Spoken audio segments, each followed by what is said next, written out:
Okay, after you've washed and sterilized your hands, you can place your mask on and you're going to sterilize where the bags go. It could be a coffee table, it could be your dresser, pretty much any place that you have room. You might want to give your machine a rub down.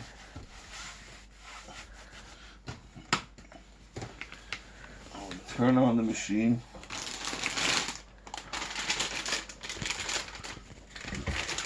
Always stay sterilized because you don't want any germs to get onto your equipment.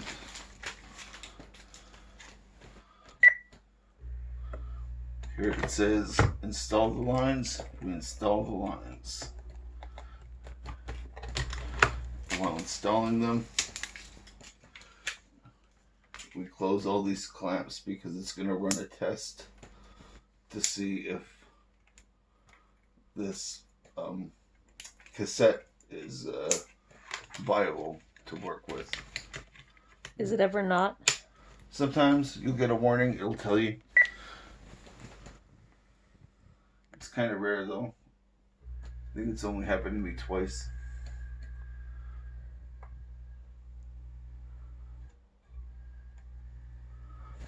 And meanwhile, depending on your prescription, you'll have one or several bags to unpack and place for your dialysis. How many do you have? Tonight I am going with a 2.5 and a 1.5 cocktail. The solution really depends on what your doctor prescribes. When you say 2.5 and 1.5, what does that mean? It's just a solution of, it's like sugar water with some trace minerals in it to help suck out the bad stuff from my guts. Helps keep my creatine levels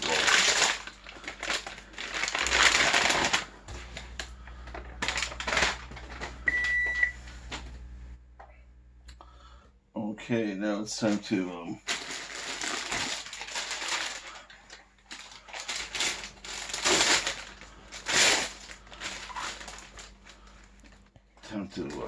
connect the bags. The first one that we connect is the drainage bag. You always want to clip that before you clip anything on, because if you don't, the thing will kind of spill onto your floor. This one here is for my drainage bag. So after everything pumps into your stomach, it'll pump out into that bag? Yeah. It'll actually start out by pumping out of my stomach first to get rid of whatever I had in during the day. And then it'll just start pumping in. These are color-coded just to help differentiate which bags go where.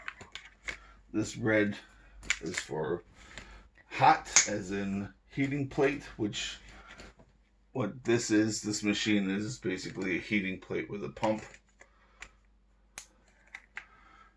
Is that so it doesn't feel all chilly going in? Yeah.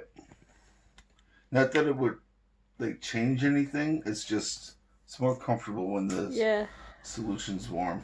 I bet.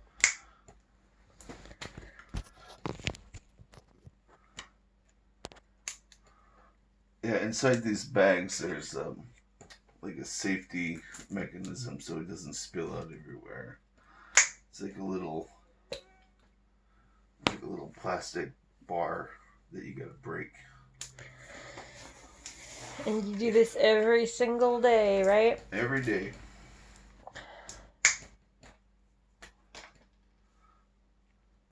got my last bag.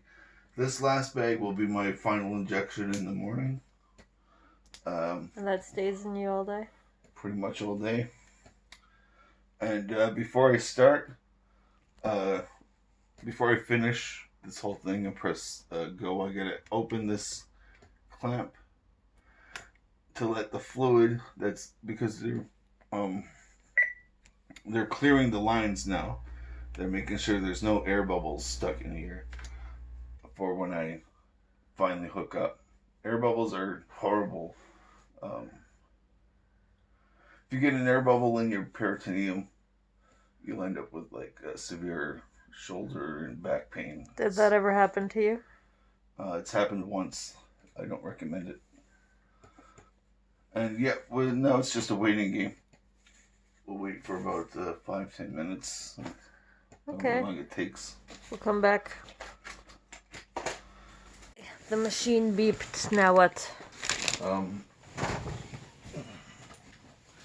The machine beeped, so you gotta re-sterilize your hand. You gotta make sure that this thing is full of liquid. You can't tell by the camera. You can barely tell here in person, but I'll show you. When I pop it off, you should see some juice come out. Some dialysis juice. From there, you want to be really careful not to touch anything but these two pieces together. Join them, make sure they're tight, and you're good. Where's the other one hanging out of? Oh, that's my catheter. It's hooked up to me. Okay. And this is just my extra precaution because I don't want my catheter site to get all gooey and gunky with lint and whatever. So I just put a little mask on it. Make sure it's nice and secure. So you constantly have a tube hanging out of your belly? Yep. And we open up the valve here. It's open. Press go. Your prescription will pop up saying, oh, how much you're supposed to drain. Press go again. And you drain. And to check on how much you're draining and your rate of draining, press this button here. And that'll kind of let you know ballpark on when your drain should finish and when you should start your first injection. And that takes about 10 minutes, 15 minutes. And how long do you have to be hooked up to the machine? It's 10 hours a night. 5 exchanges, and it's an hour and a half per exchange. Plus whatever like little nuances happen between each phase. Sometimes you'll drain, could take a half hour, 45 minutes. Other times it could drain, it'll take less than 5 minutes. And it all depends on where your catheter is placed and whether or not you've had a bowel movement lately or how hydrated you are. But yeah, that's pretty much it. Thank you for showing us. No problem.